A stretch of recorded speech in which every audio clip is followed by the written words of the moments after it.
بسم اللہ الرحمن الرحیم۔ میرے محترم سامعین، آج میں آپ کے سامنے امام جعفر صادق علیہ السلام کی روایت لے کر آیا ہوں جو رزق اور محنت کے بارے میں ہے۔ روایات میں ملتا ہے کہ ایک شخص امام جعفر صادق علیہ السلام کے پاس آیا، ادب و احترام کے ساتھ سلام کیا اور امام سے عرض کی کہ مولا میرے لیے دعا مانگو کہ اللہ میرے رزق میں اضافہ فرمائے۔ امام علیہ السلام نے اس شخص سے فرمایا ما تفعل، تم کیا کرتے ہو؟ اس شخص نے شرمندگی سے جواب دیا مولا میں کچھ ہی نہیں کرتا، کوئی کام ہی نہیں کرتا۔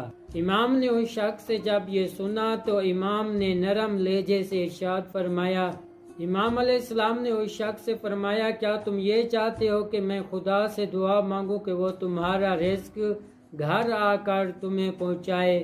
پھر امام نے فرمایا جو رزق چاہتا ہے اسی کی تلاش کرتا ہے اور آسمان سونے اور چاندی کی بارش نہیں برساتا۔ پھر امام جعفر صادق علیہ السلام نے قرآن مجید کی تلاوت کی، بسم اللہ الرحمن الرحیم، وَجَعَلْنَا النَّهَارَ مَعَاشًا، ہم نے دن میں معاش کا ذریعہ بنا دیا۔ یعنی جو شخص چاہتا ہے کہ رزق کمائے تو وہ دن میں ہی معاش یعنی روزی کی تلاش کرے۔ پھر امام علیہ السلام نے آخری نصیحت کی۔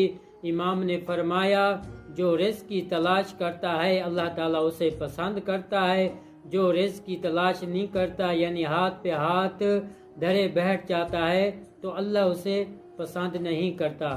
دعائے خداوند عالم مجھے اور آپ سب کو امام جعفر صادق علیہ السلام کی اس نصیحت پر عمل کرنے کی توفیق عطا فرمائے۔ اگر ہم رزق کی تلاش کریں گے تو اللہ ہمارے رزق میں فراوانی عطا کرے گا، حرکت کریں گے تو برکت ہوگی، رزق کی تلاش کریں گے تو اللہ ہمارے رزق میں اضافہ فرما دے گا۔